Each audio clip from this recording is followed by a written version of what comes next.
Just think, you could be watching us if I could ever get it working via Twitch.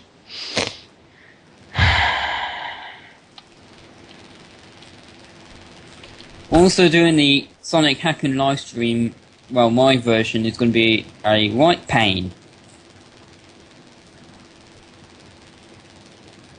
Oh, shut up.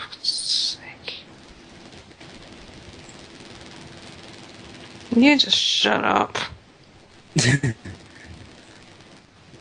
Branding alert. It kind of reminds me, it's like a high-toned version, or high-octave version of the blooming one from Sonic Genesis. In my opinion, the one in Sonic Genesis is bar from the horizontal blooming spike balls and spring yard zone. It's the worst thing in the game. They're the only two things I hate in that game.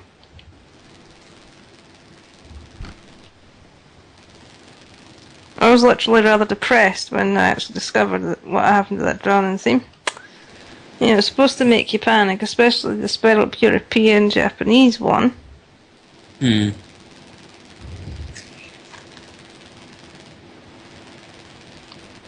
Talking about Sonic Genesis, do you know that Sonic Genesis was actually built on top of Sonic Advance? Yes, I do. I learnt that one from the Brain Scratch playthrough. Just like Sonic G6 version 2 was built on top of the original version. Yeah. So essentially, when it comes to starting making version 2, I disassembled the original version, restored it all back to the original stuff, and then started editing it. Isn't that normally what you do when you got to disassemble a ROM? I could be wrong because I've never got around to doing the disassembly process, but that's my guess. Disassembly doesn't normally take that long.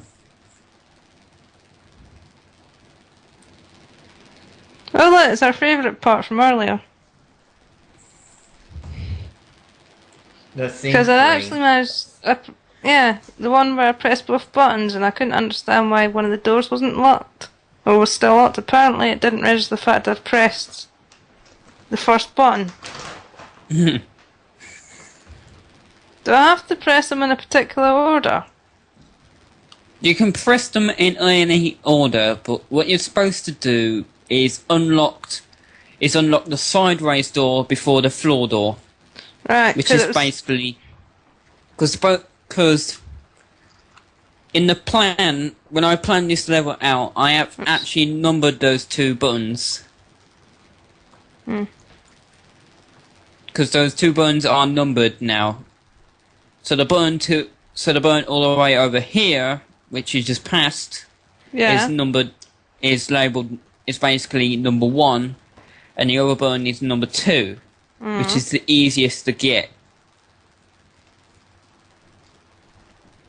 Because I'd hit number 2, and then I managed to get to number 1, because I save stated after hitting number 2. I got to number 1, hit that, went back up again, and then discovered I couldn't progress.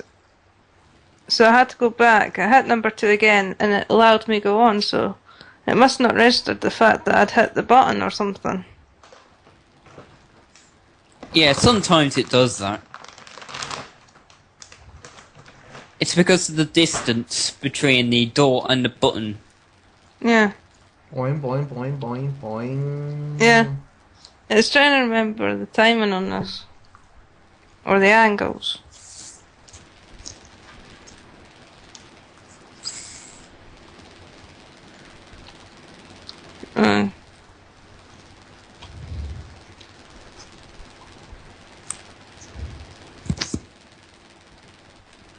Not that one anyway. Let's try the red one. Cause I know it's got to trigger certain springs.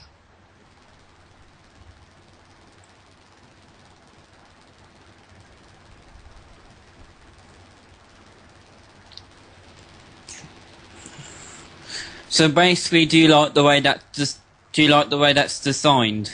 I think the section's cool. it makes people have to think. See, I've hit button 1 there, and button 2 there. Right? It's easy enough to get to that. If it would let me go back up again... You can press them in any order. There's... as soon I go over to the other side, I managed to land straight on button 1, and it fell off again. This is supposed to take a few attempts to do. Yeah. In fact, over 100 attempts if you get that far. No. I tend to just kick its ass. See, I got to have it walking off. I think it's we're using the spring. I'm still carrying the momentum. Right, that's it. So that's button 1. Yeah, so you gotta just try and get it so you don't carry too much momentum.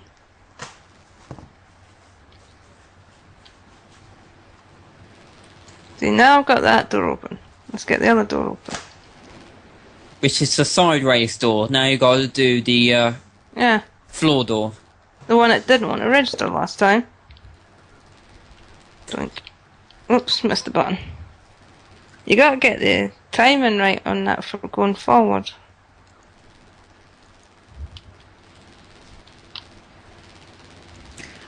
Because, yes, you may have opened that door, but if you don't open the floor door and you carry on going to that direction, you'll just... No, oh yeah, we learnt about that section. There's a bunch of bandits or something. Because No, I went... it just takes you to a death. That's basically... If you don't open up... If you open the one door, but don't open the other door, and you carry on going straight down that straight line, you'll just eventually find yourself falling into a death pit. Yeah, that's what I'm on about, because it's... I went down that other way, and I'm like... Oh, don't tell me I've just run out of time. I think you did. Because I think when you hit the original checkpoint, it was like already 2 minutes, 2.5 minutes gone or something. No. Oh, right, I would have loaded it from the checkpoint. Going the wrong way. No. Yep. It's time over. Boo. Boo. I could make a beeping sound to let you know that the time's running out. Alright.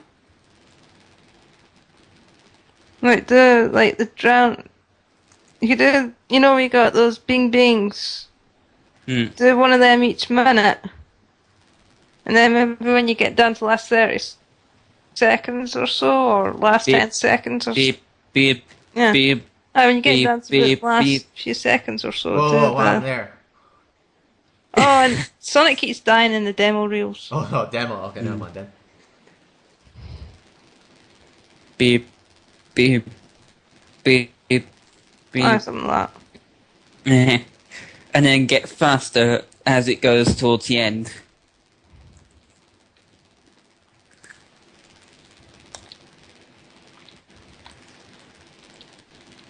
I'll restart from the checkpoint bit again. You have to do the hard reset in order to get rid of that. Let's see what happened if it did it on the other final zone. Did it actually load the Wonder World or something?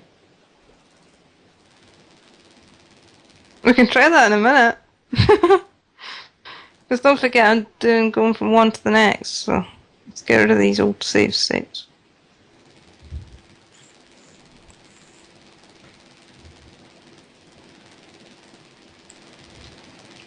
I'm going to get the arrow keys, thank you.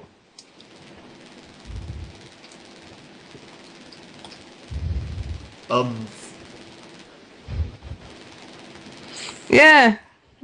Not related to the hack, but still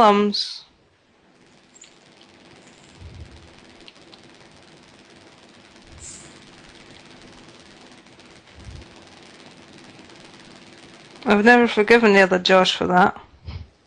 Of all the enemies he could have chose to include in it, he chose fucking catacombs.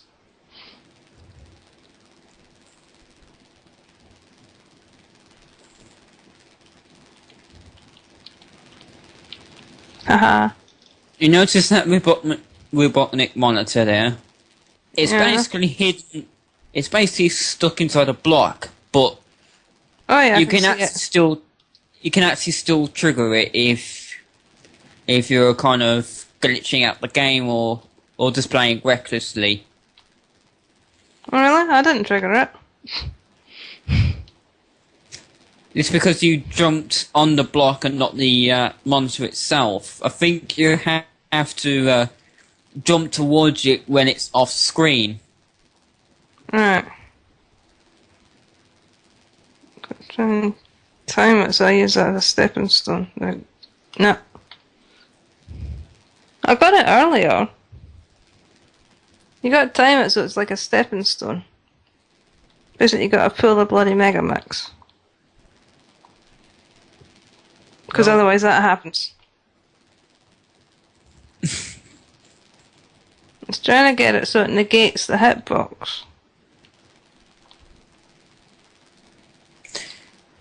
If you backtrack a little bit, you can actually change the way those spots move. Well, originally it went one set, then the other set. They alternated which one was out. Hmm. So I don't know why. It does this with Sonic. With Unfair Sonic 2, if you backtrack a little bit, and then go back to where you were, it will change the way the spikes were moving. Yeah, I don't want to save. Stupid thing. Because it's basically it unloads the spike. It basically unloads the spikes after you leave the screen, but when you come back on the screen, it loads the spikes at 2 different times. Therefore, they have different methods of moving.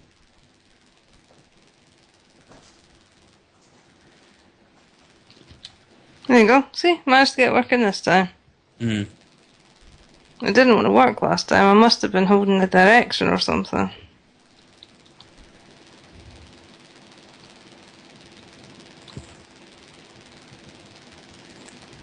I see you remembered my advice. Yeah, do that. And you do that. That bit's easy to get past.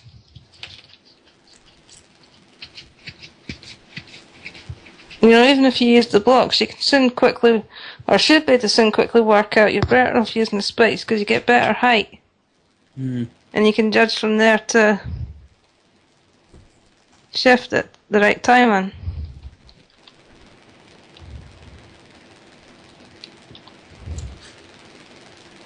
Now, this is where random fireballs coming out the ground is going to be introduced. I was going to say I mistimed I'd forgotten about the fireballs earlier. I forgot to save. From the end of Marble Zone Act 1 and onwards through Marble Zone, there's going to be random fireballs coming out the ground.